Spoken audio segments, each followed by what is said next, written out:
morning, and we are live here in Olympia at Kish and Ash for the very first edition of the e-commerce chat. I'm your host for today, Mr. Nawatatila. Here with me is Zikali Brands CEO, Mr. Raphael Piri. Good morning, sir. How are you? Good morning. I'm very good. How are you doing? I'm very fine, thank you. Thank you for being here today for the very first e-commerce chat. We have heard your brand make rounds in Lusaka, in Zambia, and we are now hearing internationally as well. Tell us a brief background about yourself, first of all. Okay, so like introduced, my name is Raphael Piri, founder and CEO at Zikali, Brand Kings, and Yamamfu Muche. My journey is like a typical Zambian, starting out Muhudche, trying to make a life for yourself. I went to CBU, that's why I did my higher education, graduated in 2017, and I've been pursuing business since, I think, for a very long time. Ever since I was young, I've always wanted to pursue business. So for me to be here is not something I just fell into, it's something I made a choice and went after. So the history of the brands is quite long, but we have evolved bit by bit to what the brands are today. Actively in business for about 6 years now. Wow, that's quite interesting and amazing. But when did you birth the idea of Zikali Brands? When exactly? So Zikali Brands were birthed in 2019. And this was actually a fund venture for us to raise funds for most of our ideas that we are currently running. So Zikali was a way to boost and build our capacity, financially speaking. So when we needed money, we had to find ways on how we can generate the income without getting loans, without getting into Mkongole. Okay. So Zikali came through as a venture to raise funds, and we started the selling of shoes, clothes here and there, but majority of the early stage of the business was done. We were dealing in shoes. Okay, so on campus you used to actively sell shoes. You would buy on behalf of someone and resell, or order then sell. How did you go about it? So on campus I did quite a number of things. I would sell, at some point, yes, I did sell clothes, I did sell shoes, and I would travel out. Despite being a student, I would travel out, going to South Africa. Oh, wow. Just trying to source for some items. And then even then, the venture was to still raise funds, because in campus we started with t-shirt printing. Yamamfu Muche was born while on campus, so we were looking for ways we could do it the easiest way. We needed machines, we needed all sorts of things for us to be able to print t-shirts on campus. That needed money.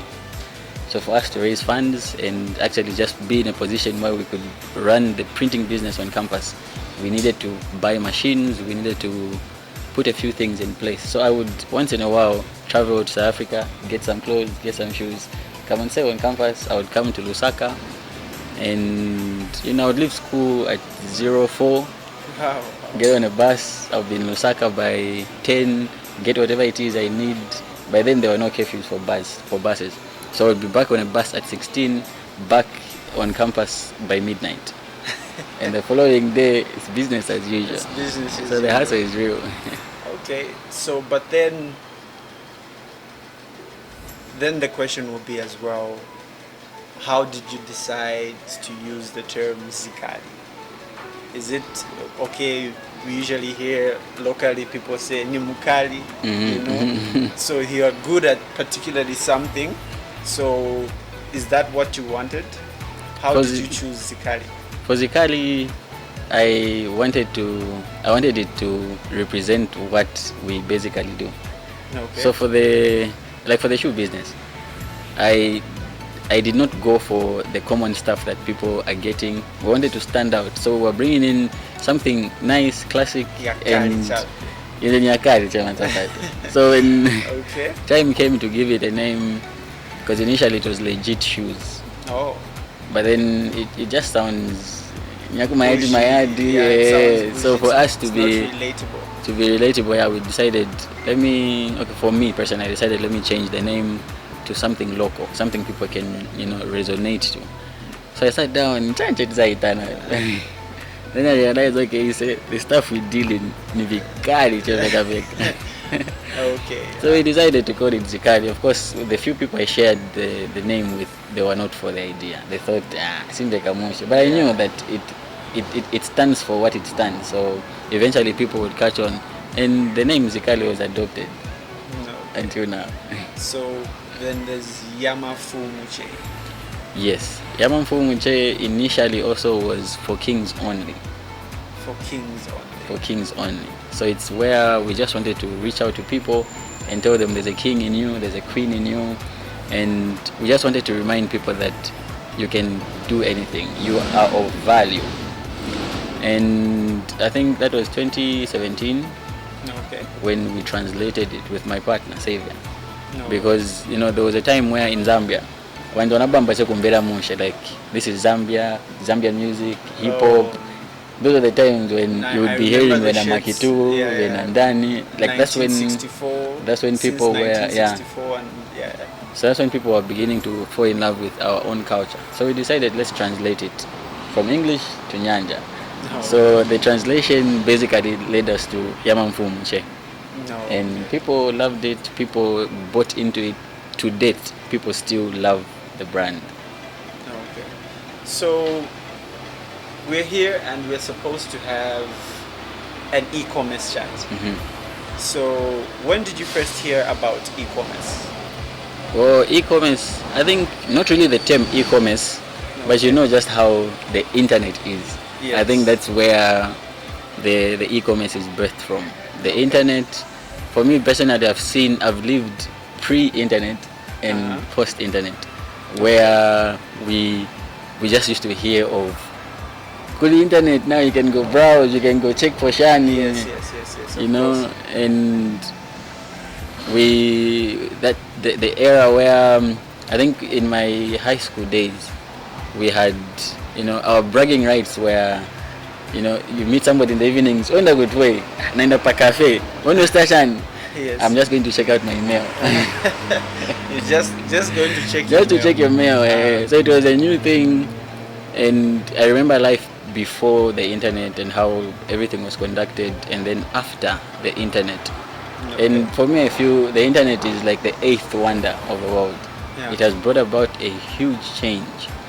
If you look at the way we trade today, the way we do business, the way we live, the way we interact, the internet has just transformed everything entirely. It's evolved everything. Yeah. I think with that said, you would find that even during COVID, I think that's when we now even saw the importance even more. Yes.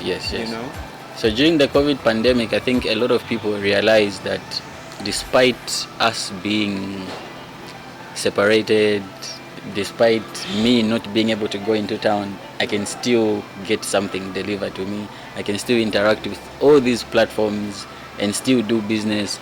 For business owners, they realize that majority of the work we do is not so necessary. That's where some companies realized there are some workers we have who work physically that don't need to be around. They can work from home and still do a very good job.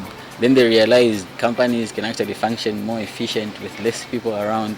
So it was a wake-up call for a lot of businesses and for the people themselves. Like in Zambia, I think Zambia has been skeptical for the longest time where e-trading is concerned. Muntu chap is somebody online, and then you tell them I'm selling this, then they have to believe you. Then they have to trust that when they pay, they will receive their products. But there is a notion going out there that e-commerce probably will get the job of a human being today. Well, there's a possibility it can, to some extent it will. There's a huge threat We have Yes, heard of AI. You know, yeah. artificial intelligence is real. There are so many things now. Even copywriters, these guys that will write about a topic, AI is taking that. Like you can literally just ask AI to type something, an article on a topic, and it will give you full Exactly. data. Meaning, if you were Yes. supposed to pay somebody so much money for that job, it's now been taken away because AI can do it for fraction of the cost. But there is still hope because with even with regards to that, I feel there are certain services, products and services that of course we are trying to advocate for e-commerce as well, but there's always a human touch that has to be applied when you are transacting, especially in your line of business. So what does e-commerce mean to you and your business? For e-commerce has, like, the value that it has placed on our business and many other businesses right now cannot be ignored. You can't replace it with one thing in particular. Okay. Like I said, for me, it's the eighth wonder of the world. If you look at now how we do business, you should look at the ease with which we trade. You look at accessibility. You look Of at course. advertisement. E-commerce has just transformed all that.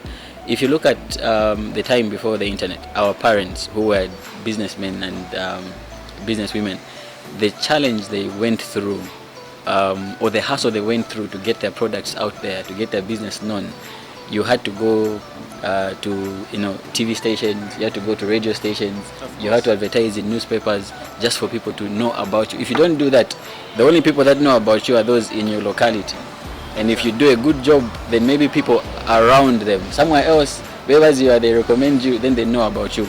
But today it's different. I don't need to go to TV. I don't need to go to a radio station. I don't need to buy space in a newspaper. Although I can do all those things, but then the internet has somehow substituted those, and now we can use social media. Now I don't need, for example, a newspaper will get your message out there, but imagine how many times somebody stares at their phone every single day, and So imagine how many times they'll probability open is their, higher yeah, the for them to, probability of is really course. high for them to see what you're doing. So when you started out your business, that's after obviously your time at CBU. How was the transition from CBU to actually now having stores in town?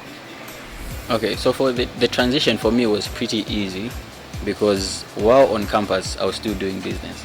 Okay. So it was, the only thing that changed was academic life had been removed, Okay. and I'm now back to normal life, still doing the same businesses.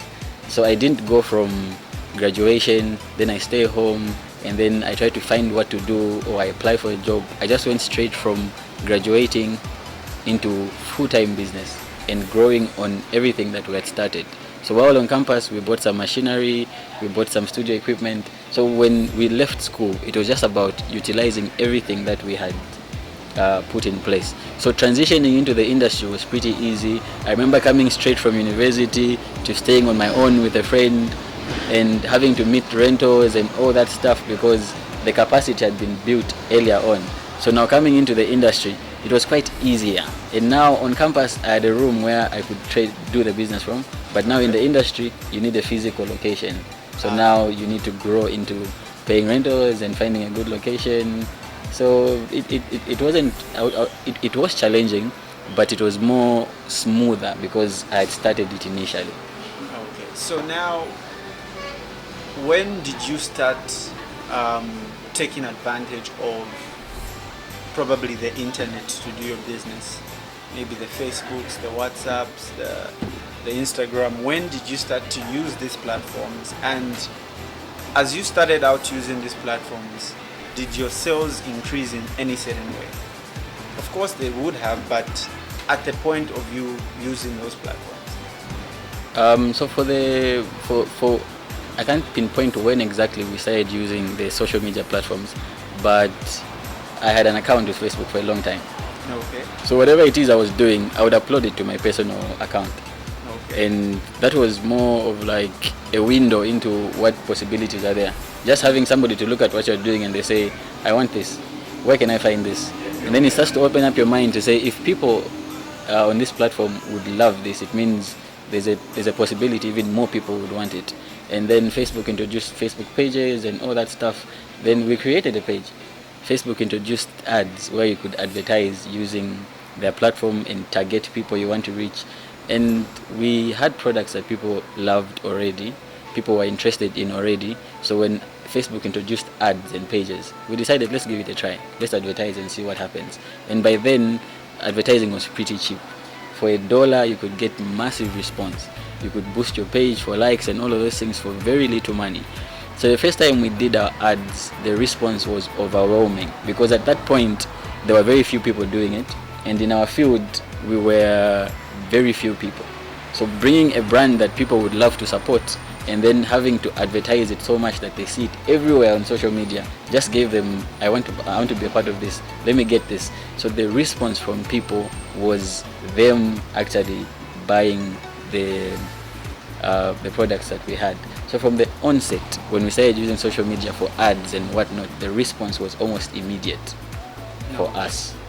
So, of course, with every great thing, there's obviously a disadvantage to it. So, I have been seeing online there are these things that happen where someone will create an account that's not theirs, use your image, and of course start saying, no, you can order through us, we deliver. Have you been subject to that? For scammers, not yet. Well, of course, we've had one platform hacked and reported, and it was, taken away from us. Okay. But where we've been victims of such practices, where somebody is collecting money and pretending they're you, hasn't really happened to us. I don't know why exactly.